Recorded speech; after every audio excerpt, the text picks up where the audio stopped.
وہ ایسے دینے والے توجہ، وہ ایسے لوگ تو صرف اپنوں کو دیتے ہیں، میرا محبوب تو وہ ہے جو دشمنوں کی بھی جھولی بھرتا ہے، جو غیروں کی بھی جھولی بھرتا ہے۔ مدینہ منورہ کے اندر ایک یہودی عورت تھی، اس کا جوان بیٹا تھا، شارٹ میں کہہ رہا ہوں بہت مختصر، اس کا جوان بیٹا تھا، غربت تھی یہودی عورت کی، اس کے کپڑے اتنے پھٹ گئے تھے کہ وہ جگہ جگہ سے پھٹنے کی وجہ سے اس کا جسم دکھنے لگا تھا۔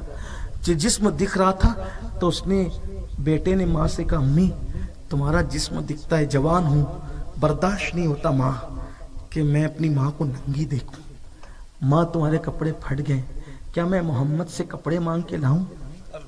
سنا ہے وہ سب کو دیتے ہیں، وہ سب کو عطا کرتے ہیں۔ یہ میں بار بار جو گفتگو محمد کہتا ہوں، میرا مسلک یہ نہیں، جب بھی رسول پاک کا نام آئے تو القاب کے ساتھ لیا جائے، لیکن چونکہ کافر لوگ اس طرح کہتے تھے تو ان کے جملے میں نقل کر کے ان کا لہجہ بتانا چاہتا ہوں کہ وہ کس لہجے میں بات کر رہے تھے، بس اتنی بات، بس بات اتنی ہے۔ ورنہ جب بھی آقا کا نام لیا جائے تو بہت ادب کے ساتھ اور بہت القاب کے ساتھ لیا جائے۔ تو کہا کہ ماں کیا میں محمد سے کپڑے مانگ کر کے لاؤں؟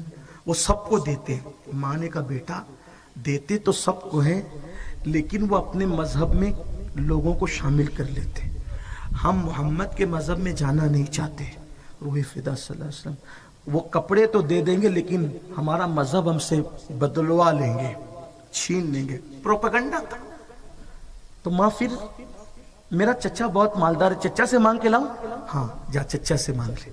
وہ اپنے چچا کے پاس جاتا، چچا میری ماں کے کپڑے اتنے پھٹ گئے، دینے یعنی پہننے کے قابل نہیں، جوان ہو گیا ہوں، ماں کو اس طرح پھٹے ہوئے کپڑوں میں اس کا بدن تو نہیں دیکھ سکتا نا چچا۔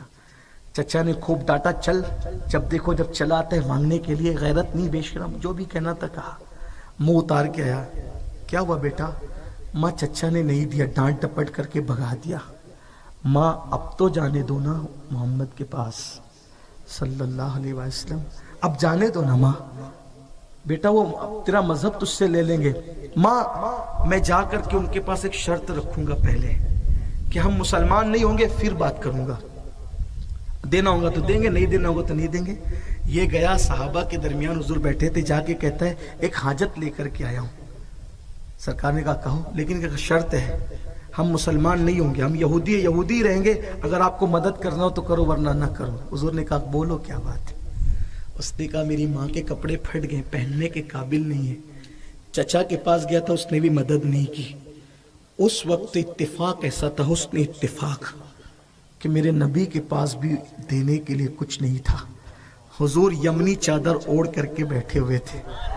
آقا نے فرمایا اگر میرے پاس کچھ اور ہوتا تو تمہیں دے دیتا، لیکن میرے پاس اس وقت دینے کے لیے کچھ نہیں، اور یہ ایک ہی چادر میرے پاس ہے، یہ چادر تم لے جاؤ، اپنی ماں کو اڑا لو، ہم اپنا انتظام کر لیں گے۔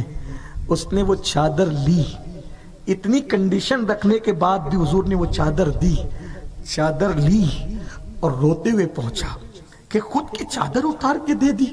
کس کو؟ یہ کہنے والے کو کہ ہم یہودیت پہ رہیں گے، مسلمان نہیں ہوں گے۔ ماں نے کہا کیا ہوا؟ اس نے پورا قصہ بتایا۔ ماں نے چادر ڈالی، کہا چل، اور لے کر آئی اور قدموں پکڑ کر کے کہتی ہے تم ہی تو سچے ہو، اپنی چادر اڑائیے دنیا میں، اب قیامت کے دن اسی چادر کا سایہ بھی عطا کر دو، کلمہ پڑھا کر اسلام میں داخل۔ یہ دربار محمد ہے، یہاں اپنوں کا کیا کہنا، یہاں سے ہاتھ خالی غیر بھی جایا نہیں۔